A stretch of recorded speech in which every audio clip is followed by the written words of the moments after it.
Au programme ce lundi soir dès 21h sur France 2, la diffusion de la deuxième partie de Sur la dalle, une fiction signée José Dayan. Dans cette mini-série inspirée du roman du même nom de l'autrice à succès Fred Vargas, le commissaire Adamsberg est dépêché en Bretagne, dans un petit village où un serial killer menace les habitants. Pour incarner ce rôle principal, Yvan Attal, un acteur et réalisateur que l'on ne présente plus, connu entre autres pour être l'homme qu'aime Charlotte Gainsbourg. Ensemble, ils ont eu 3 enfants, à savoir Ben, né en 1997, Alice, née en 2002, et Joe, né en 2011. Ici, c'est l'aîné qui nous intéresse. Retour sur sa participation l'an dernier au podcast Tant qu'il y aura des hommes, dans lequel il faisait des confidences sur ses rapports familiaux. Lorsque l'actrice et chroniqueuse Julia Molcou l'interrogeait sur la réaction de ses parents quand il est rentré tatoué à 15 ans à la maison, il répondait ceci : « Je suis parti de chez moi très tôt. » Parce qu'évidemment, échec scolaire rime avec problème de famille. Effectivement, il venait juste auparavant de s'exprimer sur ses difficultés à l'école à cette époque.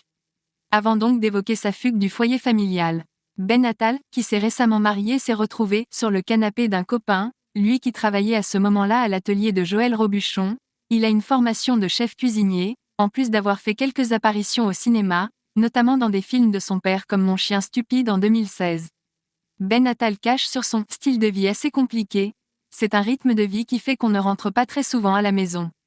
Donc j'ai vite été à droite à gauche, et vu que j'avais un style de vie assez compliqué, et que j'avais une petite sœur, Alice, NDLR, à la maison, il fallait se concentrer sur celle qui avait encore des chances de réussir à l'école.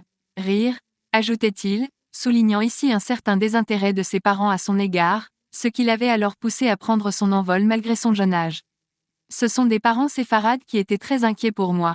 Avait-il toutefois nuancé, tout en expliquant que c'était avant tout un choix personnel. Au bout d'un moment, il faut commencer à faire des choix pour soi-même. À noter que ses parents ont bien entendu fini par découvrir ses tatouages. Mon père les a vus dans le noir.